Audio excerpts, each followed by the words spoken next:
Hello সবাইকে, কেমন আছে সবাই? তো এর আগে আমি 5টা লক্ষ্মীর পা শেয়ার করেছিলাম। সেই ভিডিওটিতে তোমরা অনেক অনেক অনেক ভালোবাসা দিয়েছো। তাই তোমাদের ভালোবাসা পেয়ে আরও 5 ধরনের লক্ষ্মীর পা নিয়ে চলে এসেছি। তো প্রথমে একটু বাঁকা করে, তারপরে সেই একইভাবে আবার বাঁকা করলে এই লক্ষ্মীর পাটা হয়ে যাবে। এবার আঙুলগুলো করে নেবো।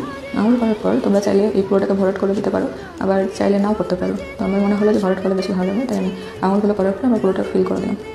তো তোমরা এটা স্কিপও করতে পারো। তারপরের লক্ষ্মীর পাটা একদম সহজ বলতে পারো, সহজ মানে খুবই সহজ। তো প্রথমে কিছুই করতে হবে না, প্রথমে গোল গোল করে দুটো গোল এভাবেই সেম করে নেবে। গোল করার পর নিচে টানা দিয়ে দিলেই হয়ে গেল আবার একটা সহজ লক্ষ্মীর পা। এবার আঙুলগুলো দিয়ে দেবো, ব্যাস কমপ্লিট। খুবই সোজা একটা লক্ষ্মীর পা। তারপর 8 নম্বর লক্ষ্মীর পাটাও সোজা বলতে পারো। তো প্রথমে ছোটো ছোটোভাবে গোল করে 5টা করে টেনে নেবো। তারপরে প্রথমে যে স্ট্রাইক সাইডে পাটা করেছিলাম সেইভাবে করে নেবো। এবার ওপরের ফাঁকাগুলোতে আঙুলগুলো এঁকে নেবো। দেখো কত সহজে হয়ে গেল, কত সুন্দর একটা লক্ষ্মীর পা। এবার 9 নম্বরটা আবার এস আকৃতি দিয়ে এটা নিচে পুরো গোল করতে হবে, আর উপরটা একটু টানা দিয়ে দিতে হবে। এটা একদম সহজ হয়ে গেল আর একটা লক্ষ্মীর পা।